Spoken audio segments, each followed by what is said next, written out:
बिस्मिल्लाहिर्रहमानिर्रहीम।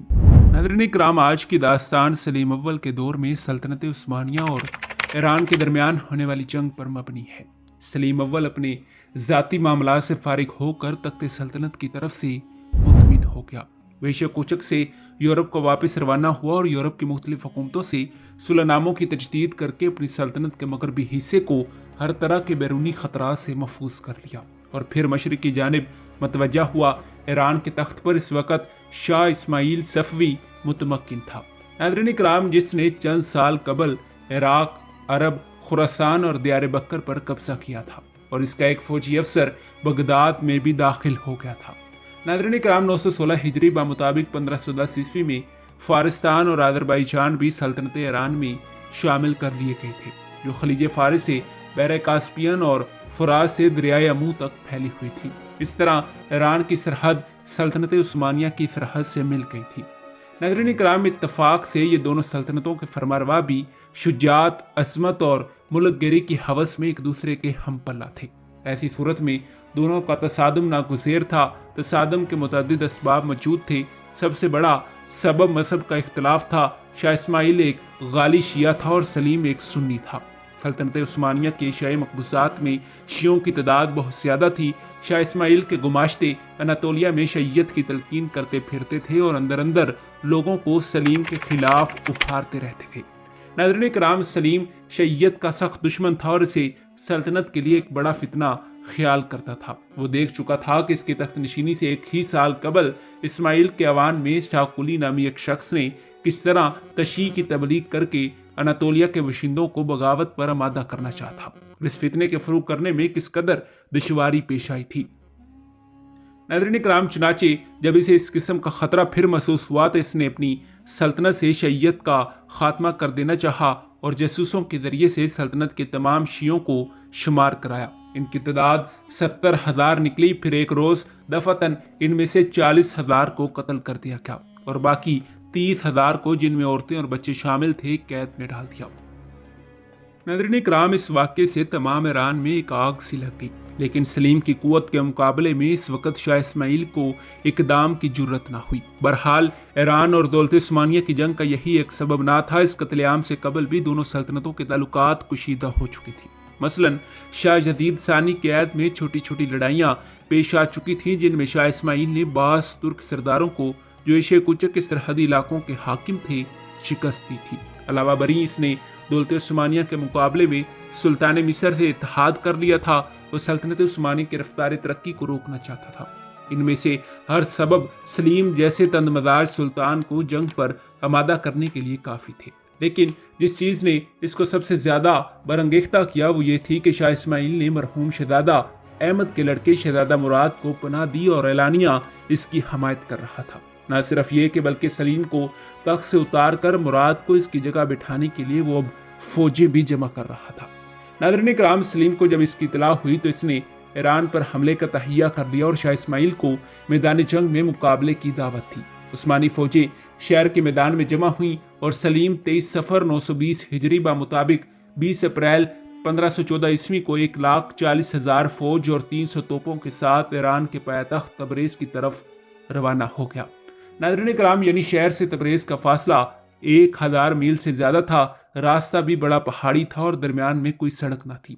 सबसे बड़ी दुश्वारी सामान रसद की फराहमी थी। जब सलीम ईरान की सरहद पर पहुंचा तो शाह इस्माइल ने बजाय मुकाबला करने के तमाम इलाके वीरान करा दिए और ख़ुद पायतख्त की तरफ लौट गया। इससे सलीम की मुश्किलात और बढ़ गई।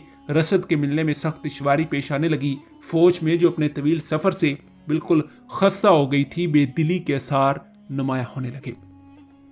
नाज़रीन किराम, इसने आगे बढ़ने से में इनकार कर दिया, लेकिन सलीम की मुस्तकिल मजाजी बदस्तूर कायम रही और बावजूद इसके कि रसद की फराहमी रोज़ बरोज़ ज़्यादा दुश्वार होती जाती थी, इसके कदम न रुके। बिलाखिर फौज ने एलानिया तौर पर आगे बढ़ने से इनकार कर दिया। सलीम के लिए यह मौका नहायत नाजुक था, मगर इसकी गैर मामूली शुजात ने फौज को काबू से बाहर ना होने दिया।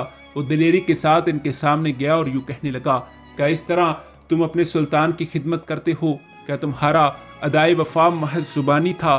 जो लोग वापस जाना चाहते हैं वो फौज से अलहदा हो जाएं और चले जाएं, लेकिन मैंने तो इतनी दूर का सफ़र इसलिए नहीं किया कि यहाँ से लौट जाऊं। تم میں سے جو بزدل ہے وہ فوراً ان بہادروں سے علیحدہ ہو جائے جنہوں نے تیگ و تفنگ اور جسم و روح کے ساتھ ہماری مہم کے لیے اپنی جانیں وقف کر دی ہیں۔ یہ کہہ کر اس نے دستہ قائم کر کے فوج کو آگے بڑھنے کا حکم دیا اور کسی ایک سپاہی کو بھی جرت نہ ہوئی کہ اپنا دستہ چھوڑ کر علیحدہ ہو جائے۔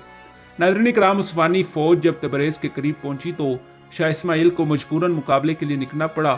دونوں فوجیں 2 رجب 920 ہجری بمطابق 24 اگست 1514 عیسوی کو وادی چالدیران میں صف راہ ہوئیں۔ ترکی لشکر کی تعداد جس نے 1200 میل کی سخت دشوار گزار راہ صرف 124 روز کی قلیل مدت میں طے کی تھی، اب 1,40,000 سے گھٹ کر 1,20,000 رہ گئی تھی، جس میں 80,000 سوار تھے۔ ایرانی فوج کی مجموعی تعداد 80,000 تھی، یہ سب سوار ہی تھے اور اپنی شجاعت اور سپہ گری کے لحاظ سے نہایت ممتاز تھے۔ ناظرین کرام، عثمانی بالکل خستہ ہو رہے تھے، برخلاف اس کے ایرانی سوار تازہ دم تھے۔ جنگ کی ابتدا ایرانیوں کے موافق ہوئی۔ ایرانی سواروں کا جو دستہ شاہ اسماعیل کی سرکردگی میں تھا، اس نے اپنے مقابل ترکی دستے کو پسپا کر دیا، لیکن ترک فوراً ہی سنبھل گئے اور انہوں نے پلٹ کر نہایت دلیری سے مقابلہ کیا۔ اس درمیان میں عثمانی توپوں نے گولے برسانا شروع کر دیے۔ ایرانیوں کے پاس توپ خانے نہ تھے اور اس حملے کی تاب نہ لگ سکے اور 25,000 لاشیں میدان جنگ میں چھوڑ کر بھاگ گئے۔ ناظرین کرام، شاہ اسماعیل بھی زخمی ہو گیا اور بمشکل اپنی جان بچا کر بھاگ سکا۔ 14 رجب 920 ہجری بمطابق 4 ستمبر 1514 عیسوی کو سلیم تبریز میں فاتحانہ داخل ہوا۔ وہاں سے اس نے علاوہ شاہی خزانے کے 1000 بہترین صناع اور کاریگر قسطنطنیہ روانہ کیے۔ قسطنطنیہ میں ان لوگوں کو رہنے کے لیے مکانات اور اپنے پیشوں کے جاری رکھنے کے لیے تمام ضروری سامان دیے گئے۔ تبریز میں 8 روز قیام کے بعد وہ شمال میں قرۂ باغ کی طرف بڑھا۔ اس کا ارادہ تھا کہ موسم سرما آذربائیجان کے میدانوں میں گزارنے کے بعد بہار شروع ہونے پر پھر فتوحات کا سلسلہ شروع کرے گا، لیکن فوج اب بالکل خستہ ہو چکی تھی اور آگے بڑھنے کے لیے تیار نہ تھی۔ سلیم کو اندیشہ ہوا کہ سختی کرنے سے ممکن ہے کہ بغاوت برپا ہو جائے، اس لیے مجبوراً وہ قسطنطنیہ کی طرف واپس روانہ ہوا۔ شاہ اسماعیل سے کوئی صلح نامہ نہ ہوا اور دونوں سلطنتوں کی جنگ کا سلسلہ کسی نہ کسی حد تک سلیم کی حیات تک قائم رہا، لیکن چالدیران کی جنگ کا نتیجہ یہ ہوا کہ دیار بکر اور کردستان کے صوبے مکمل طور پر فتح کر لیے گئے اور ایران سے نکل کر سلطنت عثمانیہ میں شامل ہو گئی۔ ناظرین کرام، سلیم نے ان صوبوں کا حاکم مشہور مورخ ادریس کو مقرر کیا۔ سلیم کے لیے پورے ایران کو عثمانی مقبوضات میں داخل کر لینا دشوار نہ تھا، لیکن کسی مسئلہ سے اس نے ایسا کرنا مناسب نہ خیال کیا کہ جیسا کہ ایورسلے کا خیال ہے کہ شیعیت سے اسے اس درجے نفرت تھی کہ ممکن ہے کہ اس نے ایران کو اپنی سلطنت میں شامل کرنے کی بجائے علیحدہ رکھنا ہی بہتر سمجھا۔ اتنی تشدد کے تحت اس نے ایک فرمان نافذ کر کے ایران سے تجارت کرنا ممنوع کر دیا، اور جب اسے معلوم ہوا کہ چند تاجروں نے اس فرمان کی حکم عدولی کی ہے تو اس نے ان سب کے قتل کا حکم دے دیا۔ مفتی جمالی نے بمشکل اس حکم سے اسے منع کیا۔ جی ہاں ناظرین کرام، یہی ہماری آج کی ویڈیو کا موضوع تھا۔ امید ہے کہ آپ کو ویڈیو پسند آئی ہوگی۔ ملتے ہیں اسی موضوع کی اگلی قسط کے ساتھ، تب تک دیجیے اجازت۔ خدا حافظ۔